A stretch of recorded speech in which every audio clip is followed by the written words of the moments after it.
Media سے گفتگو کرتے ہوئے مسلم لیگ نون کے رہنما سابق وزیر اعظم شاہد خاقان عباسی کا کہنا ہے کہ حکومت کو قانون بنانا ہی نہیں آتا۔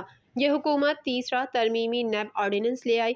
انہوں نے کہا کہ عمران خان ایک آرڈیننس جاری کر دیں کہ نیب آرڈیننس کا اطلاق صرف مسلم لیگ نون پر ہوگا۔ نیب کے افسروں کو استثناء حاصل ہے، جو مرضی کریں۔ سابق وزیر اعظم نے کہا کہ یہ سب 10 منٹ کے آرڈیننس کی مار ہیں۔ ایک آرڈیننس آئے گا اور تمام چیئرمین نیب عدالتوں کے کٹہرے میں کھڑے ہوں گے۔ ان کا کہنا ہے کہ ملک کا صدر کسی بھی وقت چیئرمین نیب کو نوکری سے نکال سکتا ہے۔ پچھلے نیب قانون کے تحت چیئرمین نیب کی مدت ملازمت میں توسیع دی گئی۔ شاہد خاقان عباسی نے کہا کہ لگتا ہے کہ یہ چیئرمین نیب تاحیات ہوں گے۔ نیب آرڈیننس کا اطلاق حکومت کی چوری پر نہیں ہوتا۔